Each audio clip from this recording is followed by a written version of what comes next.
Morning, everybody. It's Monday, August the 11th, and we are going to talk about what we do every Monday together, which is Monday metrics with our accounts. So this is something we do as a group every Monday. We go through and make sure our account health is in order, and so that we can help each other if there's anything out of order. But we're just gonna like deep dive it just a little bit this week while we do it together. So you guys know the drill. We're gonna go into eBay and check our stuff here. So the very first one that we will check is going over to our orders tab up here at the top, and we're going to go into the returns button. So we need to know what is happening with our returns. So I have 3 open, and the 2 are just the ones that are say doesn't fit, doesn't like. Those don't count against you. It's just, part of doing business. They didn't like it. They didn't fit them, whatever. And we just wait for this status to change to them shipping it so that they can, if they don't ever change this, then we don't have to refund them. So once they ship it, it will change to, basically we're waiting to get the item. But for right now, we're waiting on them. If it times out, then we don't have to pay them. Right here, this is the only one that was the doesn't match photos or descriptions, but I think I will be able to report the problem. So you do need to hit the report the problem button when you refund or return if you don't agree with the reasoning that they said they wanted to return it for an INAD reason. So this one, he said that the shells looked bigger in the pictures than they were in real life, but I included 3 separate pictures with them on a ruler. So I think I will be okay on this one, and I will hit report a problem, but then I'm going to move on with my life. I'm not going to follow it. I'm not going to check it a million times. I'm going to report the problem, and then I'm moving on, because either they'll take the INAD off or they won't. Really, they don't take the INAD off. It's just whether it counts against your metrics. So the INAD will still show up. So What does because that button really look like? Is it report a buyer, report an it'll say incident? report a problem. Okay, thank you. So it's when you refund. And if you miss that, you missed your opportunity to do that. So it's when you refund. I think you actually have to get through the refund to do that. And then it will ask you that. So anyway, there's our returns.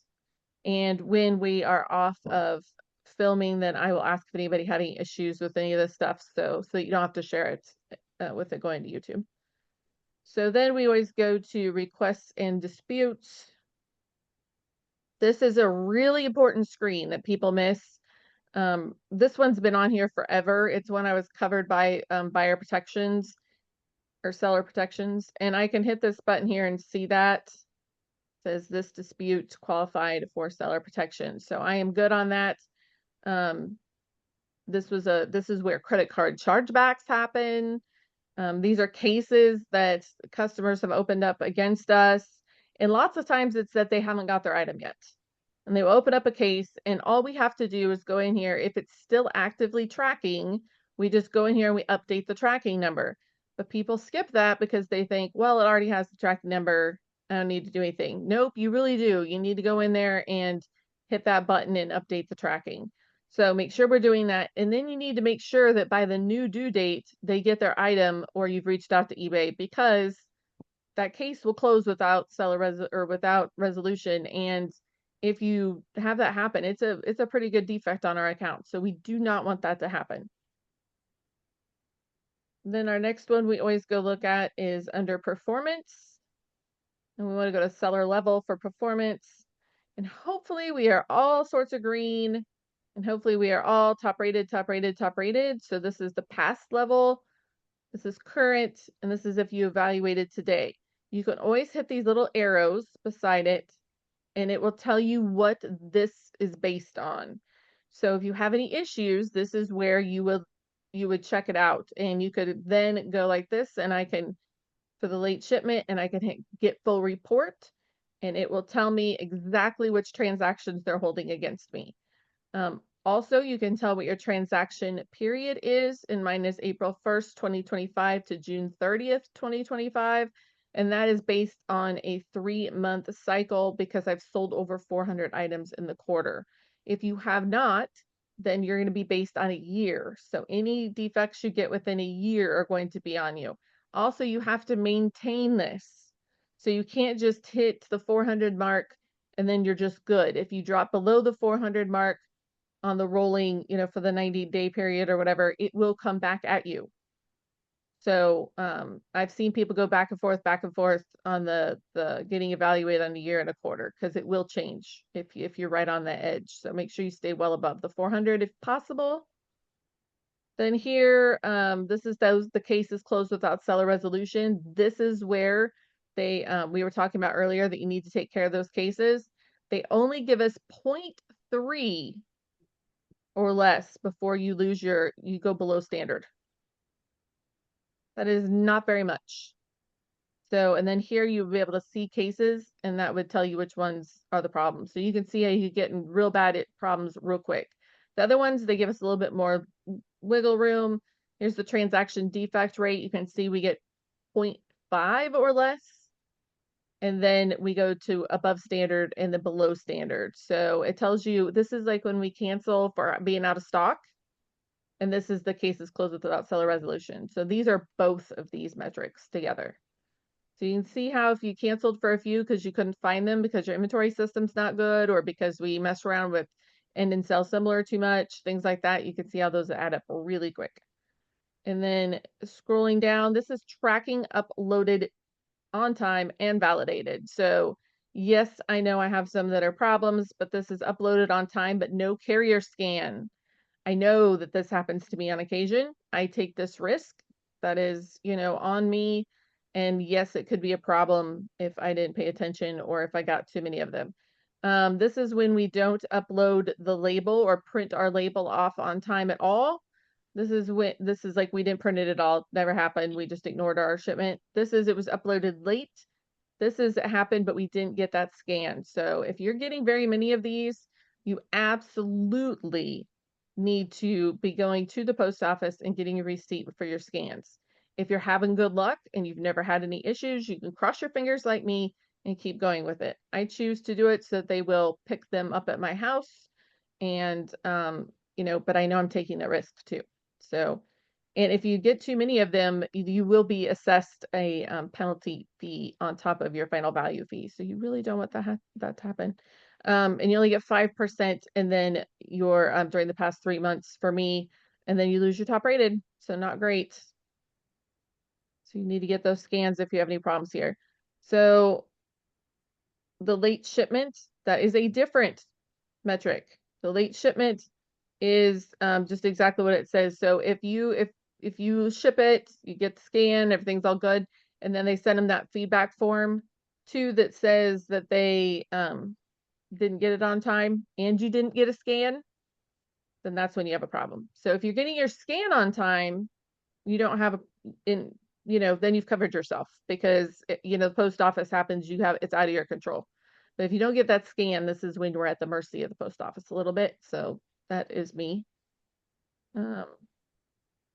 Here's cases closed without seller resolution. We've talked about that. And tracking uploaded on time and validated. We talked about that. So basically that's the main screens here. We need to watch them. We do this as a group every Monday, and it's important to pay attention to. So then we're going to go over here. We're going to go to, I'll get you a minute, Catherine. Did you have a problem or a question about the screen? Just one about tracking and uploaded on time. Yeah. And I don't mind sharing this. I always get my items tracked. I don't always keep the receipts because I hate having all that paper, but I always get mine tracked. I mean, scanned.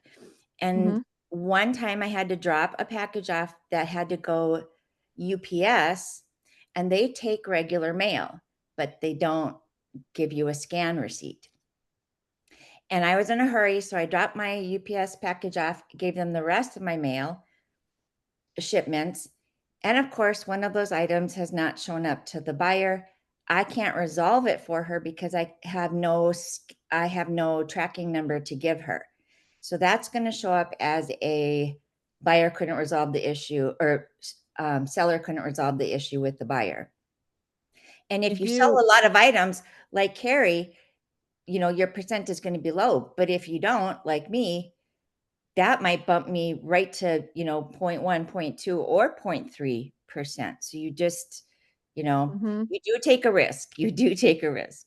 And just a side note, you remember we've talked about it a few times in the group, but they no longer accept the UPS drop-offs as an acceptable Oh, way right. for mailing Well, our because stuff. they don't scan, for one thing. Probably, but they've had that banner across the shipping screen for a little bit that they don't accept that anymore. So probably because they were having scanning problems, if I had to guess. Yeah. So hopefully your thing just shows up, but if it doesn't, it could very well be on the UPS's floor, and yeah, they won't do anything about it.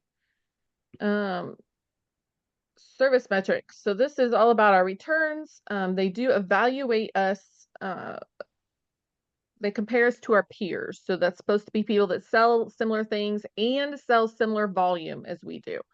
So this one here is for make sure you check all of your categories because they do evaluate you separately in all your categories. So this is based on, so when people say, well, I'll just sell a bunch of pairs of socks for $1, well, that's fine if you are in that category with the problem. But like I couldn't go do that to get me out of my very high percentage because I don't sell socks. I'm based on jewelry and watches. So make sure that you are playing the game fairly on that, because I see people do that and I think that's not going to work because it's based on your category. So you have to get over 10 for it to really, start affecting you, or where it has the possibility to affect you. But here it's where it compares to your peers, and I'm low. This is for the current rate, and we're going to go look at the projected, but then it breaks it down here. If you don't, this right here, this download report, I may not do that because I'll have to open my other application. But anyway, that is where you would go to see where your INADs either counted against you or they didn't. So in the column, it will say yes or no, whether it counted against you in your metrics. So that's where you see whether, if you fought the INAD, if it worked or not. It will still show up in your number though. So go to projected rate, and this is, coming up here. I still have 8, so I do have less than the 10, but you never know by the time this is all said and done. But here's, we like to be in the green or yellow. Once you start getting to the higher, very high, please pay attention, because this is, if you get the very high, that is where they will start, you can get dinged for the extra percentage that they will, I think it's 5 or 6% for final value fees. And I checked to see, the valuation period also ends like at the end of the month, so of the previous month. So when it's like, if we're in those first 10 or 15 days and it's like, okay, well, we still have time to fix it, we really don't, because it stops at the end of the previous month. So by the time we see it compute for us, it's already too late for us to fix it. I saw that when I was checking it. So it's the first day of the month after the 20th is when we will also see those higher fees. So I've seen people on the 21st say, whew, I got away with not getting those higher fees. It starts on the first of the month after the 20th that we were evaluated on. So just so we know that. So just keep an eye on this. I realize we can't always control returns, but this is where reporting the issue becomes a factor, so that if we are truly getting false INADs, hopefully eBay will take care of us. We also check our feedback during this time. So check your feedback, make sure you don't have any big problems. We also want to go over here to our names and go to account settings and go down here under personal info, go to resolution hub. This is where we will find policy violations and VeROs. So keep an eye on these, because if you don't know you're racking them up and they did a big AI scan and the VeROs all got handed out, you may not realize you have a problem. So make sure you're checking on this. And here, right here, it says last 365 days, but you can make it a smaller period if you want. I just keep mine on a year. These fall off. I think it's supposed to be a year, but sometimes they don't. Sometimes it takes an extra cycle or so. So if they don't fall right off, don't panic. It just, they kind of, these don't seem to be as hard and fast as the other metrics do. So that is the metrics that we kind of watch, and we just keep an eye on them. Make sure that we are in the know, because at least if we know we have a problem, then we can work on the problem or fix the problem. I understand that these things can be frustrating, like INADs and false INADs and all that, all we can do is hit report the problem and also be more conscious of what we're doing. Because sometimes we get enough of them that are things like, well, the color isn't what we thought, or, different things. Maybe it's our camera. Maybe it is something we could make better. Or if things are breaking in the mail, I get that the post office is hard on stuff, but if you get a bunch of those problems, then it might be you, even though we don't want to hear that. So just pay attention to them and see what we can do. If you get bad feedback, of course, fight it if you can, but if not, then just reply respectfully and professionally to that feedback. Once you reply to the feedback, though, you really have no grounds to stand on for fighting it. So don't reply back to it until you are like, okay, this is the way it is, and I'm just moving on with it. And one bad negative feedback is not going to sink your battleship. So deal with it, respond appropriately, and move on if it's warranted. So. All right, we are going to close this, and then we'll go into our group session where then we talk about if we have any issues. Usually if this isn't being recorded for YouTube, we go ahead and we will talk about it as we go through each section. So if anybody needs help, we stop right there and we help them. If they have a negative feedback they need help with, we help them. And so it's just a good exercise we do every Monday. So if you want to join us and go through this with us on Mondays, it's at Reseller Revenue on Patreon. Hey, it's Carrie with Reseller Revenue. Just wanted to come on and let you know if you'd like to see more of this, if you'd like to see more of my daily calls Monday through Thursday, and you'd like to participate, please go to Reseller Revenue Patreon group, and that's how you join our Facebook group also, is through that link. And you can join our morning calls, which we meet every day, Monday through Thursday at 9 a.m. Central Time. And then we have other calls afterwards, like we have a shoe call, a clothing call. We have a bunch of different kinds of calls. Also, the jewelry call that I do with Finds of Yesterday is on Tuesday mornings following the morning call. And also, you can get information on how to get personalized one-on-one coaching for an additional fee. From me, we'll review your store. We'll go through different ways you can improve your listings. So I'd love to have you. Please check out Reseller Revenue on Patreon.